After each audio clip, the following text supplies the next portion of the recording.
everyone, and welcome to So Very Wrong About Games, a board gaming podcast about board games. With me is my co-host and good friend, Michael Walker. Walker, you don't look like yourself today. Well, I'm not feeling quite like myself, Mark. I woke up this morning and something was off. Oh, I'm getting a memo from the HR Gibbons, and it says, all swag and no Jimbo makes Jimbo a Jimbo Jimbo. Do you know what that means? No, I'm not good at translating the Gibbon speak, especially because sometimes they don't speak to me after the incident. So with us is Swag's favorite Canadian guest host. The man known only as Jimbo. Look, I don't want to neg. I mean, that's too fair. Aggressively Efka and Mark, but they're not here, so yes, whatever. Exactly, that's true. So Jimbo has very kindly decided to step in because Walker is sick unto death. Yeah, and in fact, earlier this morning admitted to not feeling great, which in Walker speak is I might be dying. That is legit concerning. I mean, it's partially a joke, but that is legitimately concerning. Yeah. He was too sick to play games yesterday, and when I said maybe we should consider either skipping a week or having Jimbo sub, he's like, why? I was like, Walker, if you're too sick to play a game on Sunday, I don't think you should record a podcast on Monday. But Walker is like, well, of course I'm too sick to do something I want to do, but work is something I have to do all the time. Anyway.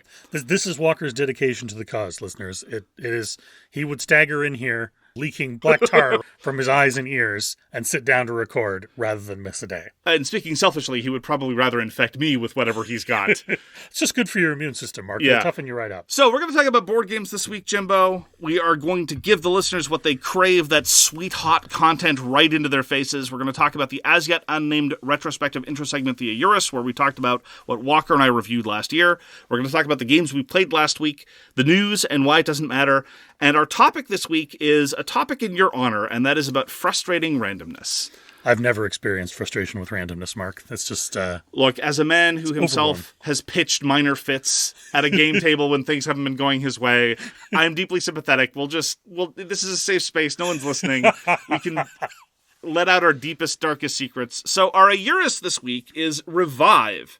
This is the medium-heavy Euro by Helge, Meissner, Eilif, Svensson, Anna Wermlund, and Kristian Amundsen, Østby, published by Aporta. It is probably my favorite game of its ilk of the past, I'd say, 5 years, which is to say the medium-heavy Euro. I do love how the card play works. I love how it interacts with the map play. I love how you're getting toys, but you're not drowning in weird side conditions and reference works. Not that we're going to be talking about any games of that type later or anything. Yeah. And there's one thing, though, that I completely forgot. We talked a few weeks ago about Revive because we played Revive again. I keep trying to bring it to the table. I want to keep it in rotation. And you commented that you find it difficult to keep it in rotation for a very understandable reason. Yes, for whatever reason, the name Revive refuses to adhere to my mind. Frequently, when Walker brings it up, I have to ask, which one is Revive? Or when I'm trying to articulate, we should play that, the interesting game with the hexes and the deep squid and the crystal skulls. It's usually the crystal skulls that bring it home. Yeah. But for whatever reason, the name Revive just slides right off my brain. This is often a failing that Euros have, but not necessarily. Like Great Western Trail, no one has any difficulty remembering what that one is. Very true. It's the one with the Great Western Trail, even though the trail doesn't make any sense, whether it's in New Zealand, whether it's in Europe, or whether it's in the United States. But nonetheless, good branding. They needed better branding. I agree. They needed better branding. They could have just leaned into the crystal skulls. I don't know. Quest for the crystal. Maybe then you. A little tainted. Yeah, you maybe risk some lawsuit attention from one of the most litigious companies on earth. Yeah, and we're not talking about Nintendo this time. Absolutely. I love Revive. It's great. I had completely forgotten, though, one thing I didn't mention a couple weeks ago when we played it. The setup is a little more onerous than I remember. Yeah, the setup for Revive always surprises me because there is one of the many things Revive has going for it is there's a lot going on, but it's in a way that gives you options. It is easy for games like that there to be a lot going on in the way that you are totally overwhelmed and have no idea what you should be doing next. Revive, I find, gives you... It does present you your options with a shotgun blast to the face, but they are still clear options like, okay, I want to do this thing, and that means that I need to do this and this and that and this. But as a consequence, it means that the setup is quite a bear. Yeah, the aforementioned toys There's a lot of different stacks and a lot of different things. Not a whole lot of sorting to be done. It's not like, well, these are the level 3 techs, and you shuffle them below the level 2 techs, but there's a lot of different piles of things to manage. And I do appreciate, though, at least there's a lot of different ways to get resources and a lot of things going on, but fundamentally, you're putting out buildings, you're flipping tiles, and you're putting out people. So it funnels it to a reasonable degree of focus where it matters, and that's one of the reasons why I prefer it over a lot of other comparable Euros. Yeah, no, agreed. And again, a little bit of foreshadowing, maybe. Actions in Revive feel consequential. Yes. Even if you're just spending a turn, playing a card or two to get some needed resources, those resources then open up much more consequential actions in the future. Very rarely, I wouldn't say never, but very rarely in Revive do you have that felt like a wasted turn. Well put. So that was Revive. One of my favorite Euros of the past few years. Very happy to keep it in rotation. Let us move on to the games we played last week. We've had enough foreshadowing. We've had enough, this would be, I guess, dramatic irony on the part of us, the hosts. Let's talk about Civolution. Yes, let's. Civolution is designed by Stefan Feld, published this year by Deep Print Games. It is, as you might imagine, a Civ game. And it is also, as you might imagine, a Stefan Feld game. I don't know what your experience with Stefan Feld is, Jimbo. I'm actually extremely terrible at linking designers and developers to their works. Sure. The same when it comes to video games. I'm not good at linking individual designers. So I'm not 100% sure what other things Stefan Feld has done. He's perhaps best known for Castles of Burgundy. Okay. I enjoyed Castles of Burgundy. And I did not enjoy Civolution. My initial response was a bit overblown, I think.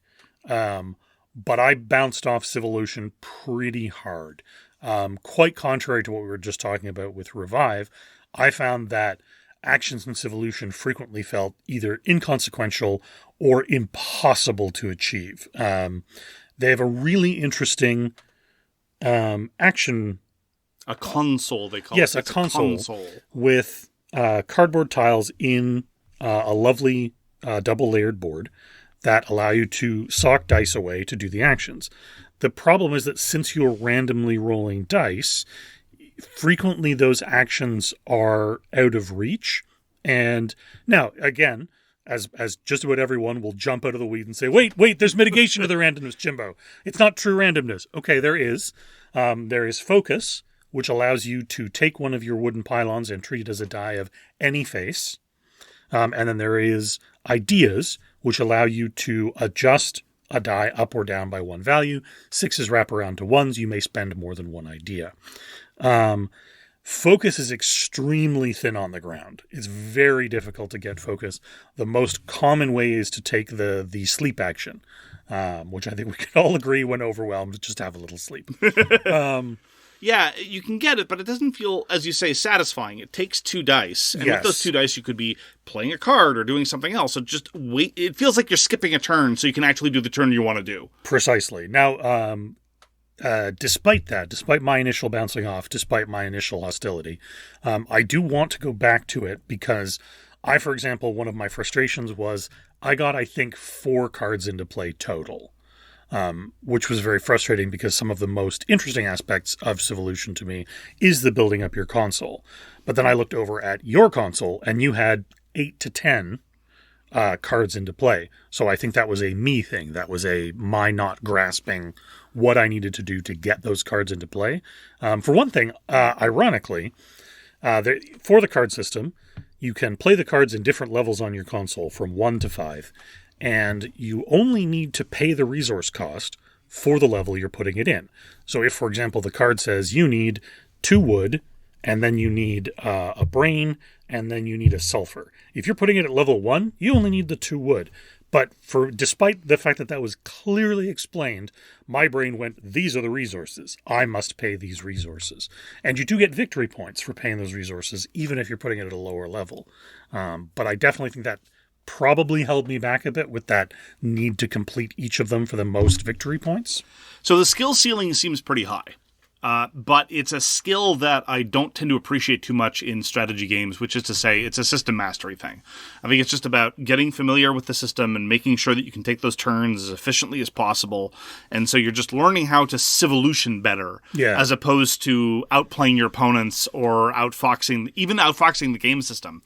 Because there was a considerable margin between the scores at the table, and there were various thresholds that would have resulted in points bonanza that none of us got close to. So you talked about the console, you can get to levels 4 and 5.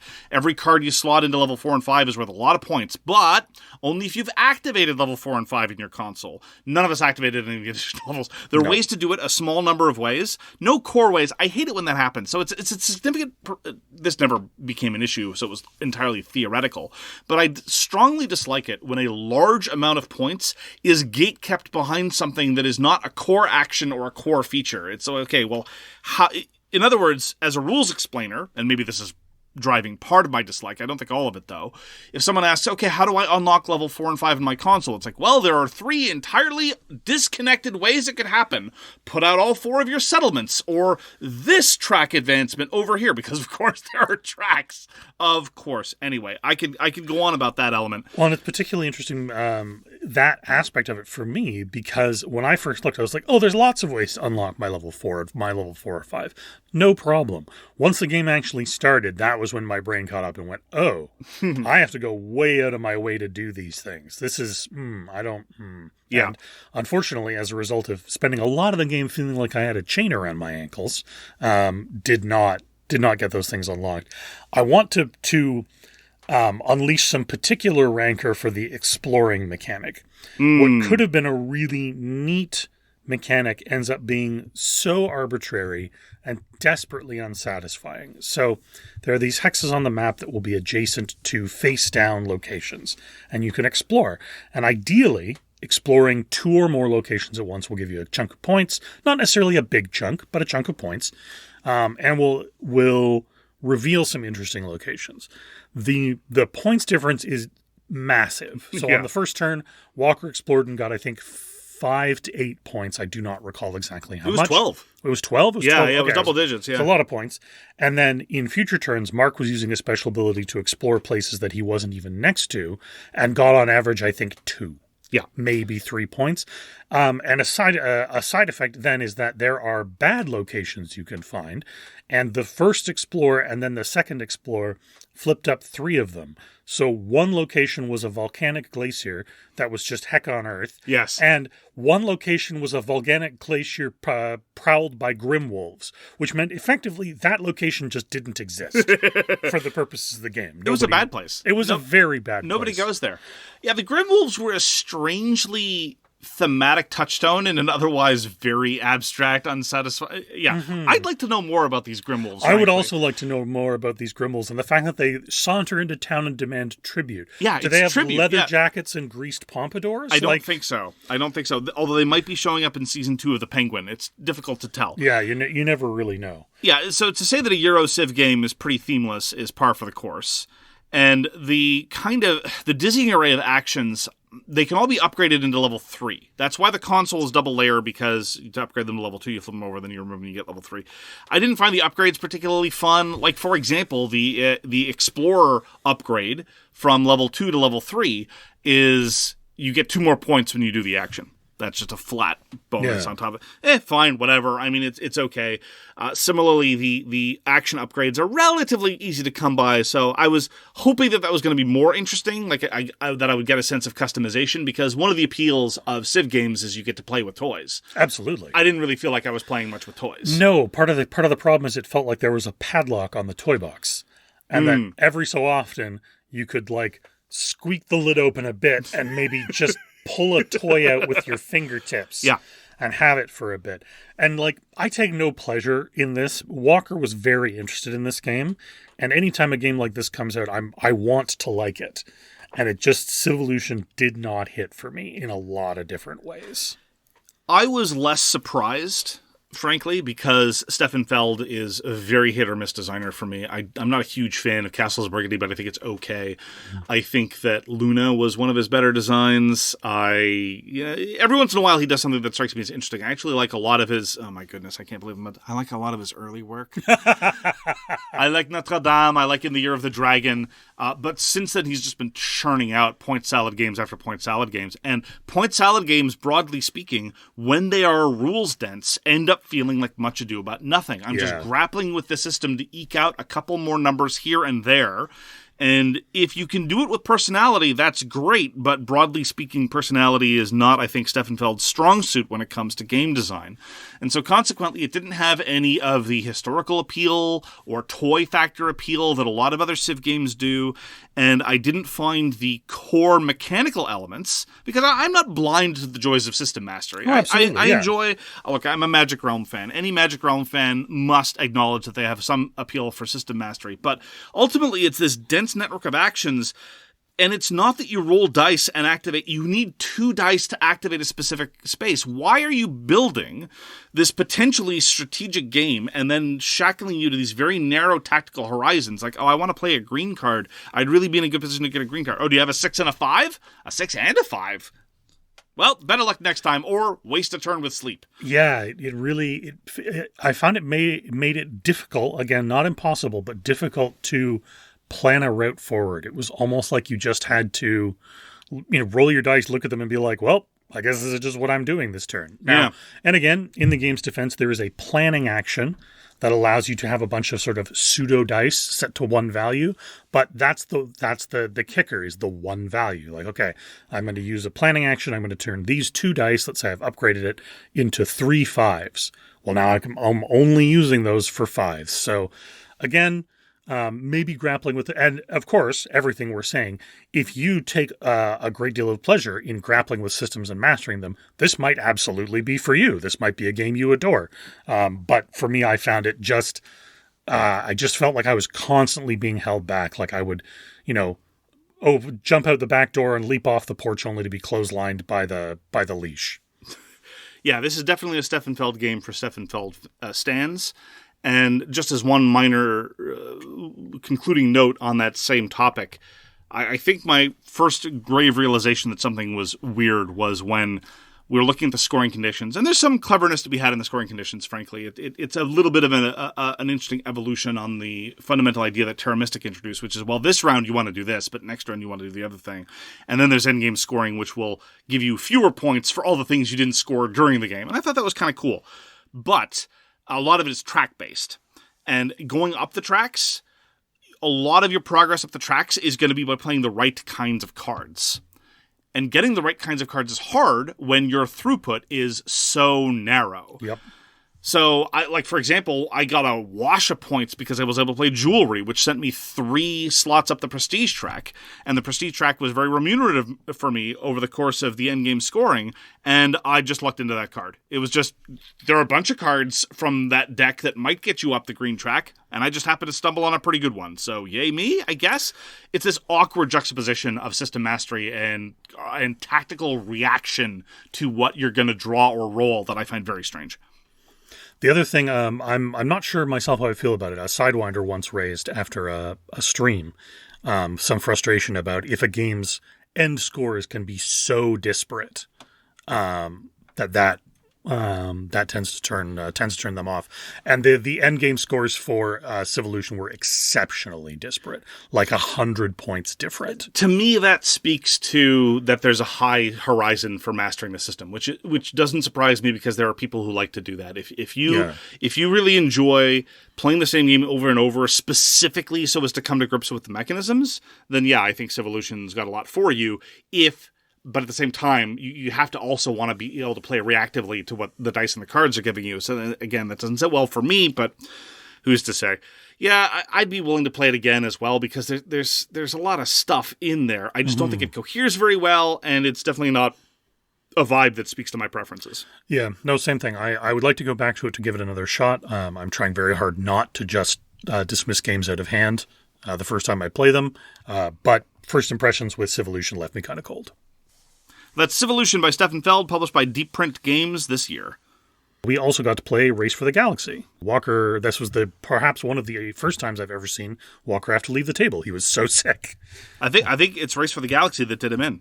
Well, I mean, if you're racing when you're sick, then his immune system looked at Race for the Galaxy and said, "It's either this or illness." All right, boys.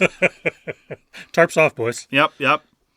Race for the Galaxy is a action-based card game. I'm not good with categorizations where you choose a card from your hand that corresponds to actions, and then you build up your tableau using cards. So you might draw cards, for example, with a scouting action, or you might draw exploring action, or you might draw cards by selling goods from your existing cards with a selling action. That you will discard cards to pay for develop actions. And I'm not describing it well. I'm not making it sound fun. It is fun. Race for the Galaxy is a very enjoyable game. It's a game I played before and quite enjoy playing. I'm a sucker for tableau builders to begin with. But I just very much have always liked the way Race for the Galaxy flows. You can there are moments where you can feel handcuffed, but for example, in my case, that was all self-imposed because I was hanging on to cards I really wanted to play. And I could have at any point pivoted and just said, you know what, I'm going to use these cards to pay for something else. I'm going to go in a different direction. And I chose to stay the course. And as a result, but that's myself. That's me feeling constrained by choices I've made myself. So in many ways, Race for the Galaxy is an analogy for life, I guess. Let's not go too far. I mean, I will say it is my favorite tableau builder, and the fact that it predated the tableau builder craze by a few years meant that I was pretty jaded for a lot of the also-rans. I do like the action selection mechanism, but what really appeals to me in Race for the Galaxy is precisely that tension that you're talking about. The fact that you pay for cards with cards mean that you've got a mitt full of 4 or 5 cards, and you say, well, I can play maybe 2 of these, but to do that, I'm going to need to give up these other cards, so I really have to commit and make a decision. And it's those kinds of tense trade-offs that can feel liberating rather than constraining in a very real way. You have to choose your priorities. It's very much like life, actually, as a wise man once said. You have to make your commitments and choose your priorities. So a weird thing was made apparent to me. I've not been exposing as many gamers to Race for the Galaxy as I really should, because the period of a couple years after it was released was a period of my explaining how to play Race for the Galaxy practically every week. Right. And at the time, the rules explanation for Race for the Galaxy was somewhat convoluted. And the iconographic language of Race for the Galaxy at the time was very convoluted when compared to the rest of the market. About 15 years later, Race for the Galaxy is just middleweight. And so... It's true, yeah. I was like, maybe, how's this going to work? Because the crew in question has a variety of different hobby backgrounds, and some rule sets they take to very easily, and some they don't. I'm like, is this going to be overwhelming? No, it was fine. Everyone's like, yeah, sure, no problem. Because I have such vivid memories of having to explain to people, this is a windfall world. This is not a windfall world. This is a non-good world. This is a military world. This is a military windfall world. This is a non-military windfall. This is a rebel imperial non-windfall. And people just being like, what? This makes no sense. I whip it out to this crew, and they're like, yeah, sure, fine. Because, again, compared to even things like Revive or Civolution, Race to the Galaxy is intro weight. Yeah. And it's just an indication of how the market has shifted. I didn't even have any player aids or references. They didn't need any. Right. Yeah, because this is in part because I got rid of the bigger box, and now it's all in an expansion box. Right. The base game does come with player aids that are slightly larger, but they don't fit in the smaller box. I'm like, is this going to work? It worked fine. It's just, look, your modern hobbyist has developed antibodies against iconographic rule sets that I just completely underestimated. And so I'm going to have to be a little bit more aggressive in suggesting Race for the Galaxy, because it's no longer the heavy lift that it once was. Yeah, no, that's true. Yeah, it's very true. Especially, speaking of iconographic languages, I mean, at this point, this crew has learned to play Voidfall. So, I mean, when it comes to iconography, I think we're mostly off to the races. Yeah, absolutely. Races. That there's some wordplay. I keeps it topical. Yeah. So as per usual, we played my preferred iteration of Race for the Galaxy. That is with Brink of War and the previous 2 expansions. No takeovers, because takeovers are where fun goes to die. Yeah. But having read just a very small amount of those cards in the rule set. I see what they were trying, but not for me. And we play with goals, which are controversial, and prestige, which is also very controversial. But again, with this, in a modern game, hobbyist games context, not too complicated. And I actually prefer goals. I think goals are good for new players. It gives them something to focus on. The hardcore Race for the Galaxy stands tend to look down their nose at the goals because it introduces a certain level of arbitrariness. Because, you might start with a home world that gives you a head start towards a couple of them, whereas someone else might not. I accept that. I'm willing to live with that problem, even though I acknowledge it. So that's Race for the Galaxy by Thomas Lehmann, published in 2007. Still, for my money, the best of the tableau builders. We return to one of our favorites, Don't Llama Dice. And I gotta say, for a game that's not very complicated, and I dare say not very deep, I still see new game states that I find very interesting. So some of it is just you roll dice and strange things happen. Louis, in the first round, in Don't Llama Dice, if you roll 3 llamas, you don't return any cards. Cards are bad. They give you points. But you get to return some of your bad points, potentially 10. If you roll trip llamas in the first round when you have no points and desperately want to get rid of cards, it is in point of fact the worst roll you can make. It's just straight up bad. It's just straight up bad. He rolled trip llama twice in the first round. It was wild. He sure did. It was something else, that's for sure. And then, later on, I found myself in a situation where looking at what everyone had in front of them and looking at what I had in front of me, I wanted to bust. Yes, because that's right. I would only get 2 more points in busting, but when you bust, the round ends, and everyone else had much worse holdings than I did. Yep. And so even though I would incur additional points by busting, it was marginal, and so I wanted to bust. That was interesting, and I'd never encountered that before in Don't Llama Dice. Yeah, I don't think I've ever seen a situation before where someone went, wait, it's actually tactically advantageous for me to bust. And then went right ahead and busted. Yeah, I might have decided to roll anyway, but I definitely, once I realized that the worst case scenario was even advantageous to me, roll away with abandon. And look, it's not a particularly strategic game. I did not get myself in that situation through clever choices. Like, contrast that with another Knizia design like Beowulf the Legend. One of the great things about Beowulf the Legend is if you can afford to gamble, that's because you made good choices. Absolutely. In Don't Llama Dice, I was in a position to bust just because of arbitrary exogenous factors. It was not a huge deal. But it is probably the gang's favorite filler, and we keep going back to it. And the fact that, again, new stuff is showing up is enjoyable and perhaps unexpected. And so I just wanted to flag that. Yeah, no, absolutely. Don't Llama Dice is a favorite for all of us here. I took it to the cottage during the summer, and even some people looking down their noses at party games were convinced to sit down for it, and by the end of the game had committed to buying a copy for themselves. So yeah, this other group that you sometimes hang out with that have very strong prejudices against baby games, sometimes it rubs off on you, and what? No, that's never happened. I've never looked at a game, Mark, and said, wait, is this a game for babies? Are we playing a baby game? We love games for babies. So that's Don't Llama Dice by Reiner Knizia, published by AMIGO in 2021. Walker and I got to get Windmill Valley back to the table. I don't know if you've had a chance to sit down and play Windmill Valley yet. No, but I did play it standing on my head. I've never played Windmill Valley. Windmill Valley is again, I'm terrible with categorizations. Is it a game? It is a game. Does it come in a box? It does. It comes in a box, and it has action selection via these gears, these 2 interlocking gears that you spin a certain number of notches that will then tell you what action you are doing. You can purchase upgrades that you put into the gears to change, upgrade, or even just completely overwrite existing actions. You are planting tulips in rows and columns to get points at the end of the game. You are placing out windmills in the polders to get things. It is just a generally fun game. I really enjoy Windmill Valley. It's not super deep. It's probably firmly middleweight. Some of the ideas don't quite hit. For example, there's this water level thing where you raise the water level to spin your gear more notches to do different actions, but every time you do so, you get closer and closer to the end of the game, which of course is not always advantageous. So in a lot of the games that we played, people would mostly just stay at the very bottom, turn the gear 1 space. And so that, again, perhaps that's based on us, but that potentially interesting mechanic never really played out.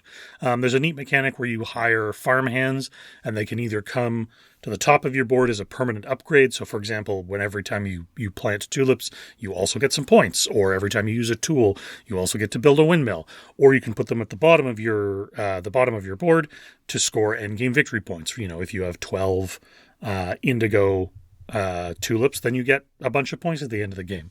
So there's some interesting push and pull about where you want things to go. I definitely found, so 2 players it's fine, but I definitely found at 3 or 4 when action spaces are more limited, there's less spaces to build your windmills, and there's more competition for the aforementioned farm hands. That's where it really shined. But yeah, Windmill Valley, really like it. Love to get it back to the table. Should definitely try to get to the table when you're around. Yeah, I might be inclined to give it a try for 2 reasons. You had me at Gears. I do like Gears. Gears are fun. And looking around the table and saying this game needs to end sooner than everyone else thinks it needs to end is a strategic exploit that I often enjoy.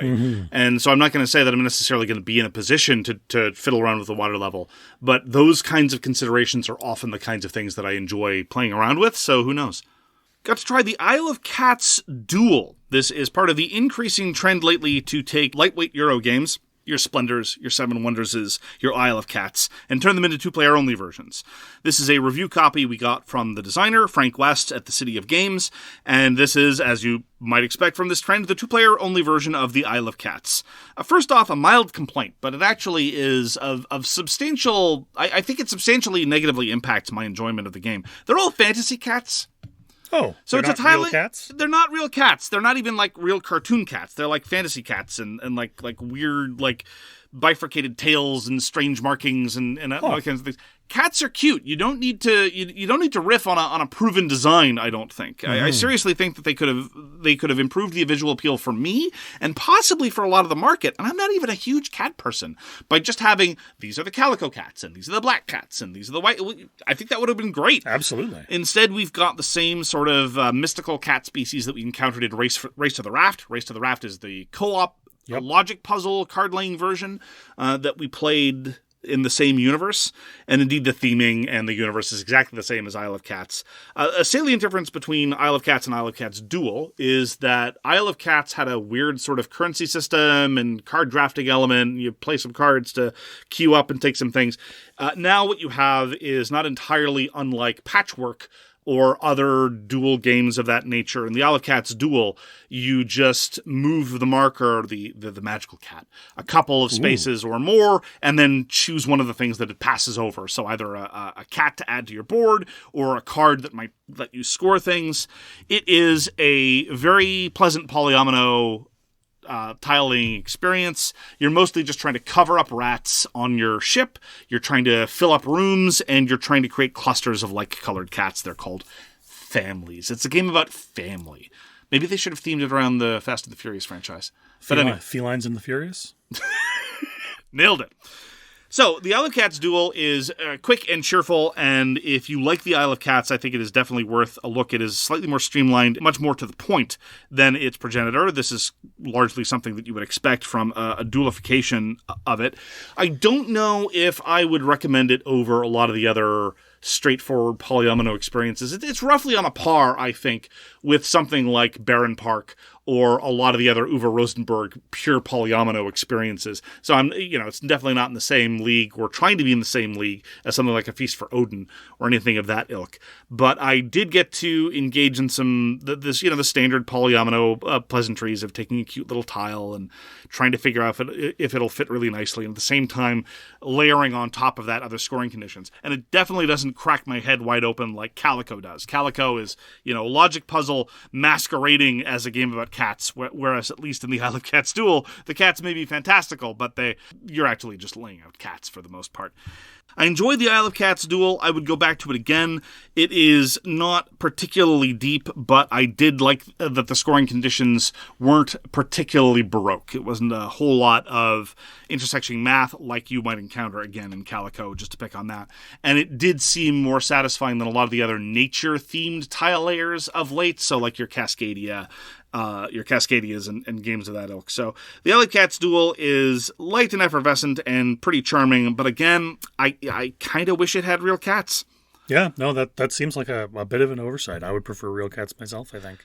That's the Isle of Cats Duel by Frank West and the City of Games. Speaking of quick, but not necessarily cheerful, we got to stream White Castle Matcha. White Castle is a quick, small box game where you are placing courtiers in the court and moving them up to the top of the castle, ideally. You are also placing warriors in the courtyard that will score based on your courtiers. You are taking dice from bridges to perform actions. It is a very interesting, very tight 3-turn game during which you are desperately racing for your points. You can build a line of cards, so every time you perform a lantern action, you get various resources. Matcha added 3 more turns, effectively. Everybody gets 3 more turns in the game. Maybe I might be remembering exactly how many turns you get incorrectly, but it added a new type of die, so everybody gets slightly more actions. It added a new type of worker who either goes to the koi pond to admire the koi or goes and hangs out in the tea house. I feel like it didn't disrupt the existing flow of White Castle. It didn't make it longer or more onerous. It added some new interesting things you can do. Similar to what we were talking about with Revive, it opened up more pathways as opposed to overwhelming you. And so, while originally my thought was, well, okay, that was neat, but I don't really think it added much.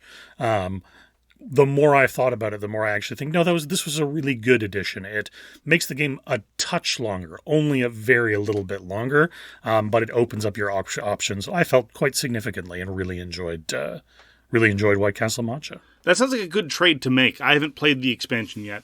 White Castle struck me as the kind of game that could possibly benefit from slightly more things to do. Like, I appreciated its efficiency. Mm-hmm. White Castle is a marvel of brevity for what it packs in there, but going from say 45-minute playtime to say 55-60-minute playtime, but having a little bit more room to breathe. It's oftentimes when it comes to Euros, it's about that sweet spot, right? Somewhere between Civolution on one end, not that it's the most complicated thing we've played, but in terms of much ado about nothing, and sometimes games can be a little too hyper efficient. But yeah, no, absolutely.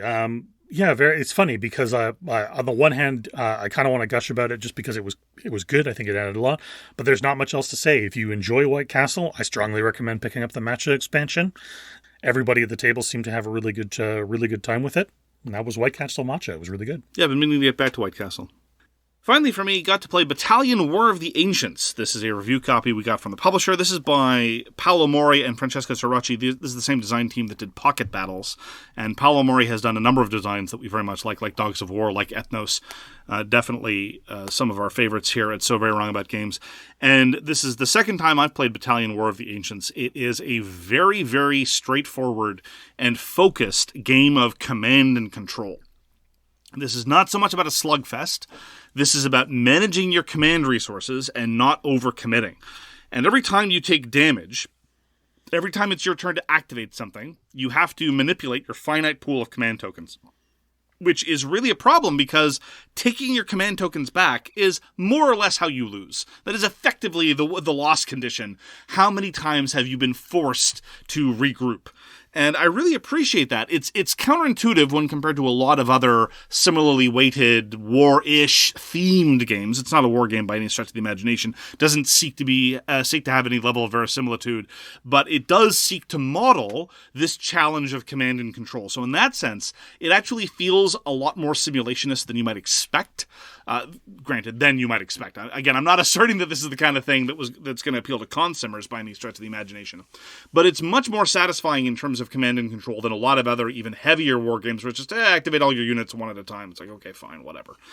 And the trade-offs that introduces and the questions of tempo and when to press the advantage and when to pull back, I find really, really interesting. In point of fact, the game was decided, I think, by an inopportune charge. There was a vulnerable unit, and the thought was, it's like, oh, let's go kill it. It's like, oh, crap. What terrible, terrible thing have I done? Now I've got this cavalry unit with an order on it. I need that order elsewhere. Oh, no. Oh, no. And this time we're playing the Romans versus the Carthaginians, so a slightly more historically traditional matchup as opposed to the Han Chinese versus the Greek tribes. What did you think, Jimbo? I really enjoyed it. This was my first time playing. I am hit or miss with two-player conflict-based games because of sort of a natural aversion to conflict. I tend to prefer co-op games. I thought it was really smooth. It played really well. Yes, if you If you roll consistently horrifically badly, you could just get totally rolled over by bad dice.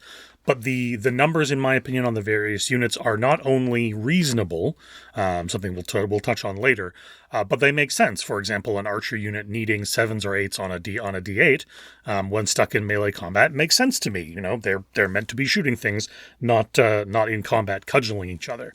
I particularly enjoyed the fact that the game is not about necessarily eliminating units or tabling your opponent. It touches on one of those things that I feel a lot of combat-based games don't tend to touch on, and that, you know, not a whole lot of armies historically fought to total annihilation. Yeah. There was a lot of retreating and giving ground, and, you know, a lot of different ways in which someone looked at the battlefield and went, well, this isn't working out. I'm definitely not sticking around here to die. And I find that's quite rare in these sort of combat games, and I really appreciated it. I also liked the little touches of flavor. The abilities, some units have abilities, some units don't. Things like envelop or impetus or disciplined that will give you minor bonuses when they're doing their specific role seemed appropriate, and they seemed to make sense. There was only one ability kind of made me raise my eyebrows a bit. I but share again, your misgivings, yeah. It's the first time I've played, so I'm trying very hard not to be the guy that makes hard and fast decisions on the first time I play anymore. Sure, but by and large, it seems like a good set, and most of the time, it matters far more who you decide to activate than the consequences of that activation. And so, broadly speaking, I think that it's largely a success. We will talk about the dice later, I think, absolutely. Yeah, and because you spend when a unit is taking hits, you may either choose to have the unit be killed and absorb those hits, or you can give it command tokens as disorder in order to represent that they've been charged and they're in disarray.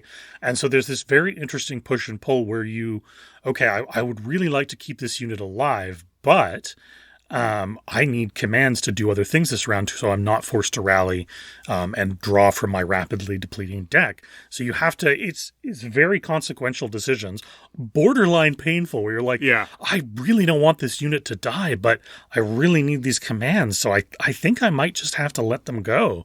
I found that to be a very interesting and very compelling decision-making space. And it definitely tempted me into making irrational feast or famine decisions, right? Immediately after a regroup, I've got all the tokens I could ever need. And 2 turns later, like, oh no. I definitely did that. My first 2 regroups were really bad because I was like, oh, well, this cavalry unit can just charge. And then I'm going to spend order units as disorder to make sure they don't suffer any wounds on that. I've spent 4 of my 6 command on my first acta. Oh no. I suspect the larger scenarios where you can play with 8 units and 8 command tokens will mitigate that somewhat. I mean, you're never going to be in a position where you have all the orders you need. Absolutely. But I'm looking forward to trying it with an 8-unit game because there might be a little bit less of a feast or famine situation and give you a little bit more rope to engage in risks that won't necessarily be catastrophic. But anyway, yeah, I've been very, very pleased with Battalion War of the Ancients.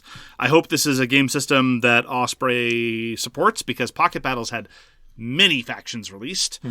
And they could definitely do the same with War of the Ancients without too much difficulty. Absolutely. And it's got lovely Roland McDonald art, and I've been having a great time with Battalion War of the Ancients. I got to get Spirit Island back to the table. I got to play with Louis and the Trefor, sometimes referred to as the creature from the sea. They're both actually Louis. Oh, they're both Louis. They're both Louis. Ah, well, then there you go. I got to play with Louis and Louis. We have talked in the past about how Spirit Island does an excellent job of obfuscating when you are already winning by making you think that you're actually losing. This continued that trend, but the veil was pierced briefly. For those who are familiar with Spirit Island, I tend to fill. I like to let other people at the table choose the spirits they want to play, and then I like to play spirits that support them. Occasionally, I will just pick something outright, usually Heart of the Wildfire, so I can whoosh boom the whole map. But Louis chose Sunbright Whirlwind, who I frequently call Suncat, who is a push-gather spirit. Louis, the other Louis, has been playing it on Steam, and so chose to go with a basic spirit that he had been playing on the Steam game in River Surges and Sunlight, also a push gather spirit. I said to myself, well, if I'm playing with 2 push gather spirits, I'm going to play Ocean's Hungry Grasp. This allows them to have a bit more offense to their push gather, and they can fuel my engine. And it was merciless. we stomped, smashed, and flattened our opponents. At no point was it even really in question. There was a small period where the interior of my board, not uncommon for Ocean's Hungry Grasp, was looking kind of dicey, and then Sunbright Whirlwind swept over and completely devastated absolutely everything. It was quite shocking, but it was very fun. Spirit Island's always fun, even when it's a raffle stomp. It definitely makes murder more fun than any other game I can think of. Just the absolute massacres that you so true. The terrible things that you make befall these poor nightmarish tortures. Yes. Yeah. Oh yes, death falls gently from open blossoms, or just surprise tigers. The unexpected tiger. Spirit Island was designed by, full disclosure, a personal friend of mine, Eric Royce. And for those patrons that thrill to Sizzler, there will be more Sizzler coming soon. So those are the games we played last week. Now a brief break to pay some bills. And we're back. And now on to the news and why it doesn't matter. So, as mentioned, we do indeed have a Patreon. This is a multiple of 5 episodes. We will acknowledge that we have a Patreon. Lots of bonus content. We average about 1 bonus episode a week. We've got some Sizzler coming up. We've got Bloat. We've got more philosophy to come. I've been prepping another episode about ethics because people asked for it, because you got to give the people what they want. Absolutely. And we dance to their whims. Free games, newsletters, all the good things. You can check it out on patreon.com/swag. And, of course, ad-free episodes. Moving on. Snapships. Snapships Tactics is a delightful game of toys, and when it came out, I'm like, okay, I'm all in, I'll get all that they have, but I hope what they do, that this is not just an opportunity to move old stock, just to give game rules to an existing toy line, but I hope that they introduce new units, new stuff, that they engineer new plastic pieces to build for the ships with new stats and stuff, and they're going to be doing that, Jimbo. They were at PAX Unplugged. There's going to be more Snapships Tactics. This is a live product line, more cockpits, especially because there were not enough cockpits. No, there definitely were not. Ooh, no, not nearly enough. So, expanded options, new ship types. I am thrilled that this line is continuing Snapships Tactics. I'm so pleased to hear that. I really enjoyed Snapships Tactics. The toy factor is through the roof. It's just a fun time. And I shared your misgivings that it was just a way to move old stock. I am really jazzed to hear that there's going to be more. Behold Rome by Joe Clipful is on the Game Crafter, so if you want a very challenging, in the best way, solo card game where you're upgrading cards and downgrading cards and massaging tempo and dealing with lots of challenges and then realizing that you've painted yourself into a corner because solo will not work, well, you're in trouble. So Behold Rome is up on the Game Crafter. Highly recommended. Go check it out. Finally, excellent news continuing for the designs of Zoe Allred. Zoe Allred designed a game called Persuasion, which we tried not too long ago. It's a marvelous Austinian party game of collusion and snubbing and weird courtship as characterized by the universe inhabited by Jane Austen and stories of that ilk. Persuasion was signed by Hollandspiel, which I think is a marvelous publisher to bring it to market. I love Hollandspiel as a publisher. They do lots of interesting and weird things that other publishers will not do, and so it is very good for the hobby that Hollandspiel exists, and I like a lot of their designs. But on top of that, Zoe Allred has a whole bunch of other designs that it was showing off at PAX Unplugged, and Zoe Allred, I think, is a designer to watch, and I'm very much looking forward to its future content, but Persuasion is the one that I've played. Keep your eyes open for Persuasion if any of that sounds appealing. So that is the news, and why it doesn't matter. We now move on to our topic, which is what makes you so mad? Why so mad? Why are you so angry? Why are you so mad, bro? Why are you so mad, bro? So can we actually start by talking about Battalion War of the Ancients? Absolutely. Because I don't find Battalion War of the Ancients frustrating, but it is part of a design idiom that I find problematic with respect to randomness. And a lot of games in that idiom I genuinely enjoy. The foremost example of this actually is the Undaunted series, and that is a small volume of dice rolls. Right. You talked about how the numbers were well calibrated. I agree with you. The thresholds are reasonable. The thresholds are reasonable in Undaunted as well. At least I'll circle back to the final thing I said about Battalion War and the Ancients. At least no particular die roll struck me as particularly consequential in the context of Battalion War and the Ancients. Sometimes in Undaunted, look, I love Undaunted, but sometimes there are these high consequence rolls, and you just pull out a 10s. It's like, okay, I hit you from across the map, and your turn is ruined, and the tide of the battle can shift. I think if you're going to have dice, I'm always going to mitigate towards a larger volume just to smooth out those possible results. I completely agree. So frequently, when I complain about randomness, some people at the table, pointed stare, might say something like, I find it fascinating how Dungeons & Dragons players come to board gaming and complain about randomness. No, I'm being quoted out of context here. What I find fascinating is the series of neuroses that tabletop role players in general, I don't want the D&D stands crawling out of the woodwork, the various kinds of superstitions that they come up, like you need to rub the die a certain way, this die is rolling well so it will continue to roll well, or this die is rolling well so it won't roll well ever again. This is my saving throw die. It saves me from death. This is my combat die. It kills things. Blah, blah, blah, blah, blah, blah, blah. That's the part that I find weird. Complaining about randomness? Whatever. But, like, it's the pathological desire to think that you have any control over any kind of control over the randomness at all, yes. Yeah. One of the things that my frequent counter, because you are not the only person to have brought this up to me, is that I actually, as a gamer, have gotten to a point where I find Dungeons & Dragons and Pathfinder and other D20-based systems unsatisfying because it is a single die base with a tremendous variance. 1 to 20 is a huge variance, and frequently, particularly at early stages of the game, very limited ability to modify that. You're looking at like 1s and 2s, and don't get me wrong, a +2 is huge. That's a bonus 10%, but it still modifies the dice in unsatisfying ways. Whereas traveling into dice pool-based games, World of Darkness, Shadowrun, that sort of thing, I tend to find I am happier. So I tend to agree where throwing more dice sort of blunts that feeling of, well, that frustrating thing just happened. Yeah. And I feel like I had no control over it. So to contrast Battalion War of the Ancients with something like claustrophobia. So in Battalion War of the Ancients, this is both the good and the bad part of it in terms of how it deals with randomness. You spend these valuable resources to order the thing, and then your opponent might do a reaction or what have you, or you might throw bonus cards at the issue. You'll probably be rolling like 3 or 4 dice, and if you desperately need at least one of them to hit, and they all fail, that can be rough, especially since you've spent all those resources in the output. Contrast that with something like claustrophobia, where activations are free, which admittedly makes the game less interesting. And it tends to have a much higher volume. You're pitching like 5 dice and you need to hit 3s. So it's a question of whether you're going to be doing 2 hits or 4. And, at that point, it's not as big of a deal. And this, of course, deals with the fascinating distinction between input randomness and output randomness. Are you familiar with this distinction? I don't think so. So input randomness is the difference in short. Look, if I go into too much detail, I'm sure all the math nerds are going to crawl out of the woodwork and explain to me how I'm wrong, which is fine. I'm not that good at math. After linear algebra, I stopped paying attention. Should I lean back and open my mouth and let my soul escape? Is that something? No. Okay. But there's a difference between a universe where the die tells you whether or not you succeed and the dice lay out the available options you have on your turn, right? So a lot of modern Euros have dice placement systems. Like, for example, one that we like a lot more is Marco Polo. Yes. Right? The Voyages of Marco Polo, where it's dice placement, and it's like, okay, well, this manages the contours of what I'm able to do.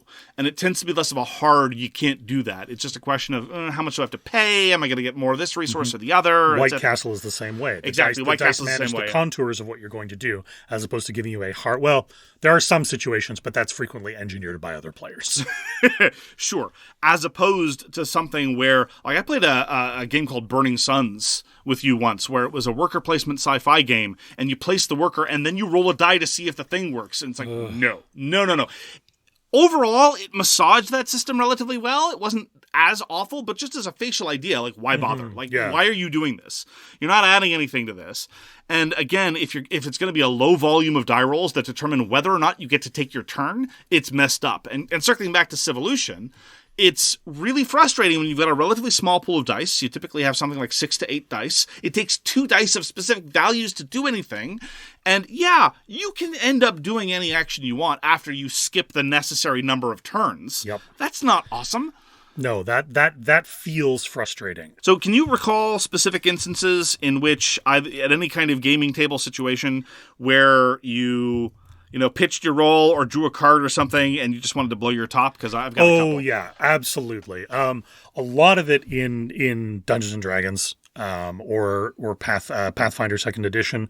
Until very recently in the game of Pathfinder 2nd Edition I'm playing in, my big attack spells just 10 or lower. Always rolled a 10 or lower. You have to make attack rolls on attack spells in Pathfinder? Oh, yeah. Oh, wild. Well, so no, some of them hit, but they cause saving throws.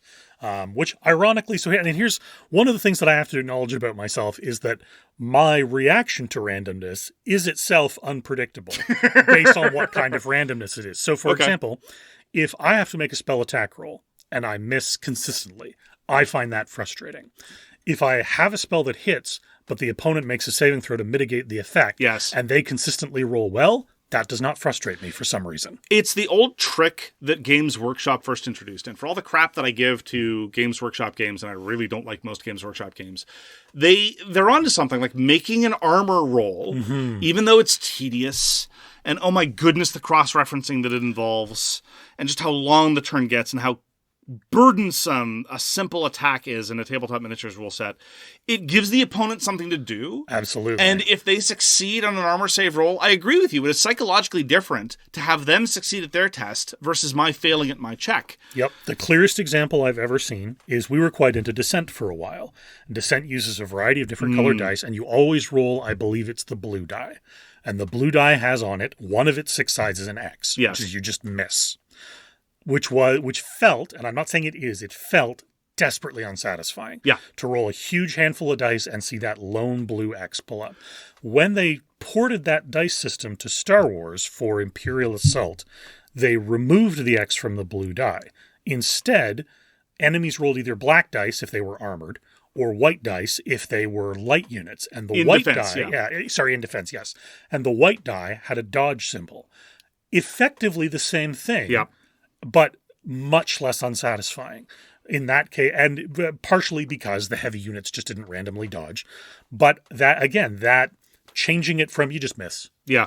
It's because you suck to actually your opponent dodged. He's kind of cool. Changing that narrative made it more satisfying. I vastly prefer the Imperial Assault system to the Descent system, even though realistically that's basically the only change. Well, going back to D&D, I always remember, I've played every edition of D&D but 5th, actually. The trade-off that you made as a wizard most of the time in 1 through 3. 4 changed everything. I actually kind of liked 4. Whatever. 4th edition's my favorite system. Fight me. Wow. We're dropping bombs here on Silver Roundabout Games. That's how I feel about it. Yeah. But in 1 to 3, the idea was that wizards don't get to do much, but when they do it, it works. So, like, with some exceptions. So, like, Magic Missile never misses. Absolutely. It's just how much damage you do.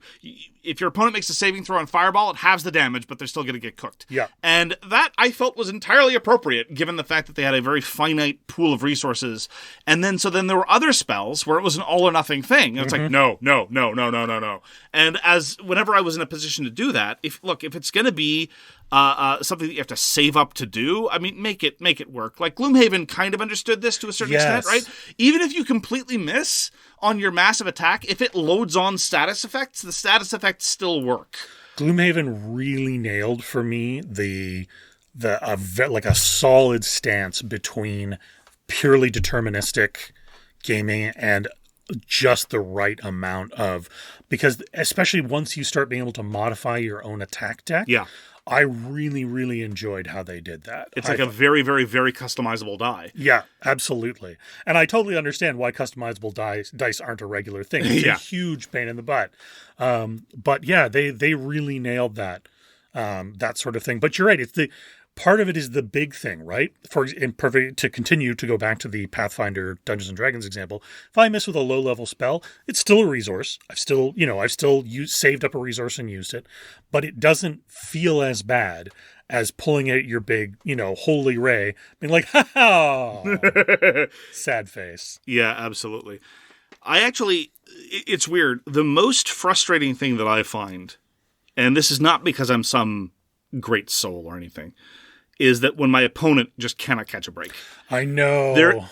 Honestly, I think one of the worst things, going back to the game we just recently played of Battalion War of the Ancients, it was not particularly consequential, but you had charged my archers, and I had 3 dice to roll, and I only hit on 8s, and I rolled 2 8s. It's like, okay. Now, had it been super consequential, had that been the thing to decide the game, like a nonsense, incredibly outside chance from a weak unit, I would have felt terrible. Yep, absolutely. I wouldn't want to win under those conditions.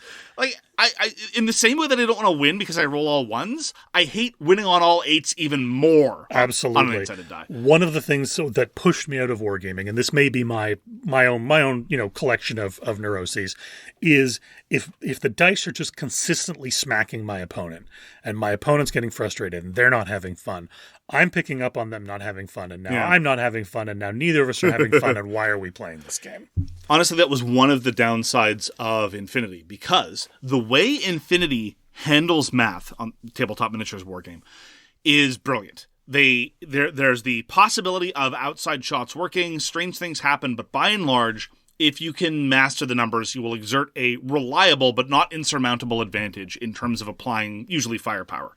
The problem is that the math is incredibly opaque, and as a consequence of that, the fact that it works so well is also opaque. And I found, in terms of the discrepancy between people's perceptions of how the numbers worked and how the numbers actually worked, a greater distance in Infinity than almost any other game I've ever played. And it's not because they were dumb. Yeah. It was just because the way the numbers shook out, I had to spend a lot of time with very complicated tools, because it's not parsable. Look, if you give me 3d6 and tell me that I need to hit certain numbers, I can do a rough back of the envelope estimate in terms of probability. I know enough about probability to do that.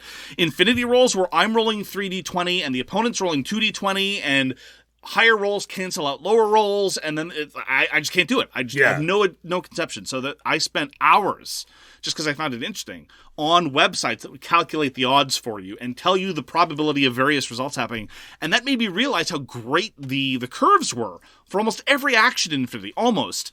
And I would play games with people, and the expected result would happen, and they're like, "Oh, that's nonsense. That was unlikely." It's no, actually, this was the expected result. This precise thing happens 56% of the time. The thing that you're saying should have happened only happens 20% of the time, and they didn't believe me.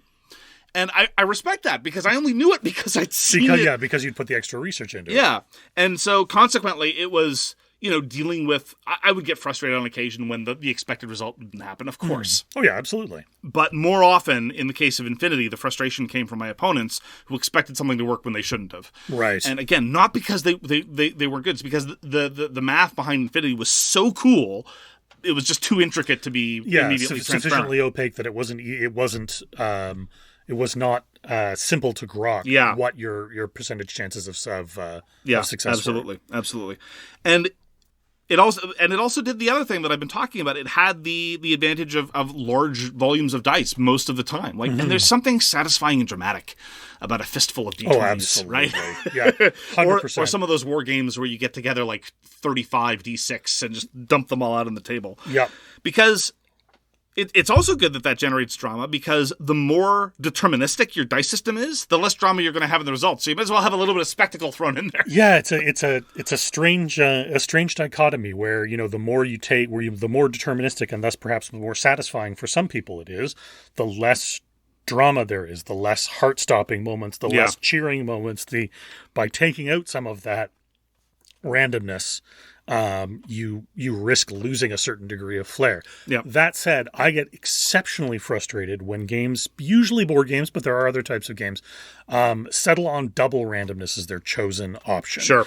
I get particularly frustrated when there's, for example, dice and random card draw. Yeah. Or we recently played a game, I apologize I don't remember the name, that's a bag builder with Tridveg Legends. There we go. With different runes, and you randomly draw your abilities from your deck and then apply these randomly drawn runes. And that drove me wild. Well, I was actually going to say something different about Tridveg Legends. In Tridveg Legends' defense, you, at any given turn, have half of your deck available. Yes. Right? So there's that. Yes, you're right. It is a random subselection of cards, but it is half of your deck. And that does lead to occasionally frustrating dynamics of, well, this is not a turn I can attack this round. And that's not great. I freely admit. The thing that, uniting back our discussion about Gloomhaven and Tridvec Legends, it has, a similar kind of mechanism for doing monster AI for determining how much damage they do, but the variance is so much higher and the deck is so much skinnier than it is in Gloomhaven. Yeah. And we kept pulling that +3, and oh my goodness, that was frustrating for everybody. Yeah.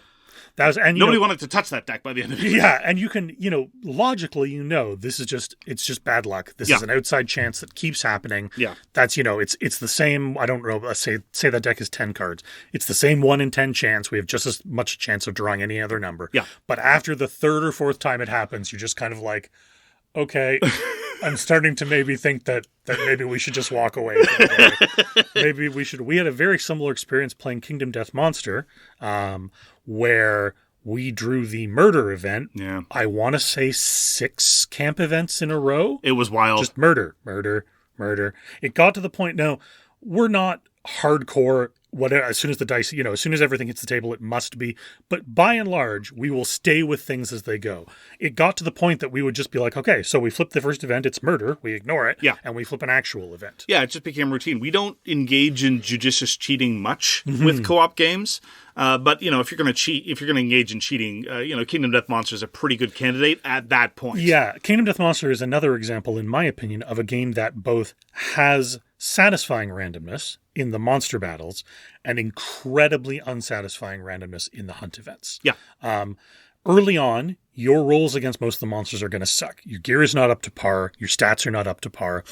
Good dice will still help you, but you're in a bad spot. But the game makes it very clear that that is the spot you are in. It makes it, there's no bones that you are on the back foot and you're going to be on the back foot. No, there are a lot of bones. No, that's true. He's right. There are a lot of bones. A lot of bones. That you are going to be on the back foot for a while. And that makes it, when you do finally start building those pieces of equipment and doing neat combinations, it feels very good. It's still a little frustrating because it involves a random hit deck. The Kingsman is the worst example of this, combined with random dice rolls, but it doesn't even hold a candle to how desperately unsatisfying the hunt table is. Yeah. So for those who have not played, when you are hunting your prey, some of the spaces are prey-specific hunts, which I generally find very interesting. They usually have neat push-pull mechanics where you're like, are you going to take a risk to maybe get to your prey sooner and risk it being prepared for you, or are you going to fall back and risk it pulling longer and you maybe risk starvation, but you're going to be better prepared for it. And then there are blank spaces where you roll on the hunt table. Now, in defense of the designer, the second edition of the game, it's not called the second edition, but the second printing of the hunt table is much better. However, it still commits, in my opinion, the cardinal rule, which is roll 2 random dice or die. Yeah. In no game anywhere has that ever been a satisfying result. Oh, so you don't like the first edition of D&D the most then? Oh my goodness. So one of the things that I'm going to get a bit soapboxy. One of the things that Pathfinder 2nd edition does amazingly, that Dungeons & Dragons 5th edition does incredibly badly, is that they have really mitigated save or suck. Which is where, I remember from 2nd ed D&D, it's called a death save. Yeah. Roll a save versus death or die. Yeah. Again, in no world is that a satisfying outcome. Yes, I hear you all of you keyboard warriors, put them away. In no way is that a satisfying Remember, mechanic. this is Jimbo here. I'm not saying any of this. This is all Jimbo. What they've done now for Pathfinder is, so here's the effect of the spell. If they fail, this effect is halved. Right. If they succeed, this effect, if they critically succeed, which is an outside chance, maybe they ignore it completely. But if they critically fail, it's even worse for them. I see. And that alone has, now Pathfinder still commits the cardinal sin of having, I believe what they call, nope, I've forgotten the name, unmodified dice rolls to get rid of ongoing effects. So you are suffering 8 bleed damage every round. You must roll a 9 or better, unmodified on a d20. I could rant for hours about it. But roll an unmodified die, and then just, if you fail, you die. That's awful. I'm generally a fan of Kingdom Death Monster. It has mechanics that I don't enjoy, and it has there are other things about it that I find questionable or frustrating. Overall, I've enjoyed my time with it. I very much like the camp building. I like the unlocking things like language and art. I like the individual hunt phases. I like battling the monsters. The hunt table makes me so angry every time we roll on it. And now maybe that's what the designer was going for. Maybe he wanted that to evoke that deeply unfair in a dark system where all the odds are against you. I can do that by going outside. But frustration and dread are two very different sentiments, right? Yes. This is one of the reasons why a lot of board games that I found unsatisfying, a lot of their defenses, like for example, this War of Mine, I found very unsatisfying as a game in the board game version. It's like, no, but you see, that's the horrors of war. No, it's not the horrors of war. It's the tedium of accounting. Exactly. There's a difference. And I think this is a good place to close it out.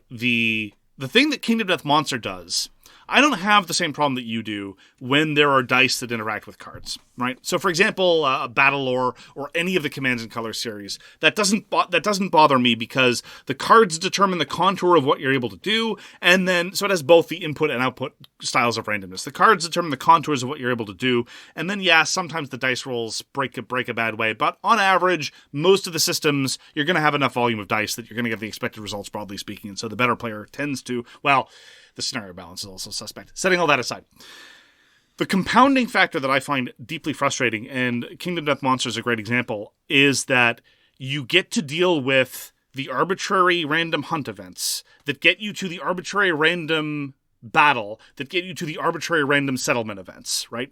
And so in order to get anywhere, like, if you tell me that this is a game about hunting very dangerous monsters, fine. Let me get to the monster and have the monster bite my head off. If the monster bites my head off, that's cool. Don't make me do a whole bunch of dice checks to get to the monster and then do more dice checks on top of that. I don't care how it's randomized. One could be cards, one could be tiles. The other could be dice rolls. They could be flipping coins for all I care. Make it a dreidel. I don't care.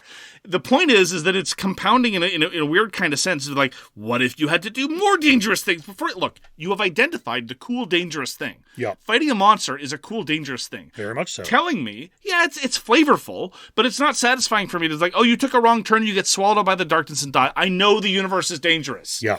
It is satisfying to me in a board game to have the danger be a lion biting my head off. It is not satisfying to me in a board game, maybe in a video game, maybe to die of tetanus on the way. Yeah. Or like, dysentery is deadly. You have died of dysentery. Exactly. So setting all that aside.